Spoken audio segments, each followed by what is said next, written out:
Supreme court ने बामसेप के राष्ट्रीय अध्यक्ष माननीय वामन मेश्राम जी के उस कथन को सच कर दिखाया है, जिसमें मेश्राम जी कहते हैं कि देश की न्यायपालिका इंसाफ नहीं बल्कि फैसले करती है। सुप्रीम कोर्ट द्वारा 5 में से 3 जजों ने ईडब्ल्यूएस आरक्षण लागू करने को सही ठहराया है।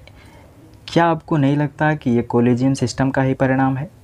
क्योंकि जाटों ने आरक्षण के लिए आंदोलन किया लेकिन उन्हें आरक्षण नहीं मिला। पटेलों ने आरक्षण के लिए आंदोलन किया, यहाँ तक कि जान तक गंवानी पड़ी लेकिन आरक्षण नहीं मिला। गुर्जरों ने आंदोलन किया, जान तक गंवानी पड़ी लेकिन आरक्षण नहीं मिला।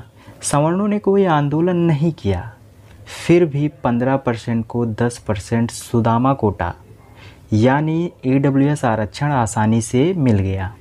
SC ST OBC समाज को मिलने वाले आरक्षण को भीख बताने वाले, आरक्षण को बैसाखी बताने वाले ईडब्ल्यूएस आरक्षण को क्या कहेंगे? कोर्ट भी गजबे मस्त कॉमेडी करता है। जो चीफ जस्टिस साहब हैं वह ईडब्ल्यूएस आरक्षण के खिलाफ हैं, फिर भी ईडब्ल्यूएस आरक्षण जीत जाता है।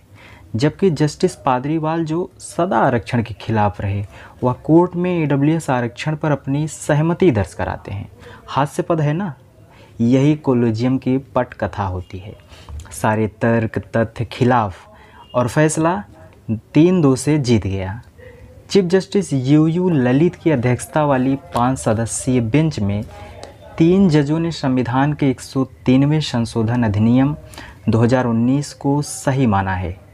बेंच में जस्टिस दिनेश महेश्वरी, S रविंद्र भट्ट, बेला M त्रिवेदी और JB पादरीवाल शामिल थे, जिनमें से जस्टिस दिनेश महेश्वरी, बेला M त्रिवेदी और JB पादरीवाल ने सहमति जताई, जबकि चीफ जस्टिस UU ललित और जस्टिस रविंद्र भट्ट ने अपनी असहमति जताई है।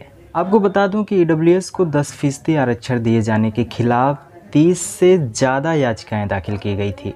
27 सितंबर को हुई पिछली सुनवाई में अदालत ने फैसला सुरक्षित रख लिया था। आज तर्क की बजाय मत को वरीयता मिली, ईडब्ल्यूएस के समर्थन में फैसला हो गया। अब आर्थिक आधार पर भी आरक्षण लागू हो चुका है, इसलिए आरक्षण पर किसी भी प्रकार की बहस असंवैधानिक होगी। अब किसी को आरक्षण से यदि कोई समस्या होती है तो सबसे पहले ईडब्ल्यूएस आरक्षण पर अपना मत व्यक्त करें, क्योंकि ईडब्ल्यूएस रिजर्वेशन की मलाई भारत की सबसे अमीर जातियों के मिडिल क्लास लोगों में, जिनकी आमदनी 8 लाख सालाना है, को मिलेगी। जिनके पास पीढ़ियों में शिक्षा और रुतबे का पहले से संचय है, यानी कि सवर्णों में जो सचमुच गरीब हैं, जिन्हें सच में ईडब्ल्यूएस का फ़ायदा मिलना चाहिए, वे 8 लाख वालों के सामने कहाँ टिकेंगे? क्योंकि जज साहब ने बिना किसी कमीशन की रिपोर्ट या फिर कोई डाटा जिसके आधार पर गरीब सवर्णों की पहचान की जा सके, ऐसा कोई आधार ही नहीं है, तो क्या केंद्र सरकार के दबाव में आकर यह फैसला लिया गया है? ये सबसे बड़ा सवाल है।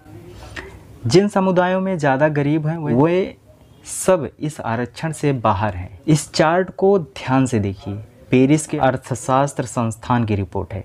जिन ओबीसी आरक्षण को लागू करने में 43 साल लग गए, जो पहले से ही संविधान में अनुच्छेद 340 के रूप में था और जो आज भी ओबीसी की भागीदारी के अनुसार लागू नहीं हुआ है, वही इसके विपरीत उच्च जाति के गरीबों के लिए आरक्षण शुरू करने की पूरी प्रक्रिया, विधेयक का मसौदा तैयार करने से लेकर संविधान में संशोधन और संसद के दोनों सदनों में पारित होने तक में केवल कुछ घंटे लगे। यानी कि बिना हो हल्ला के 10% ईडब्ल्यूएस आरक्षण लागू कर दिया गया।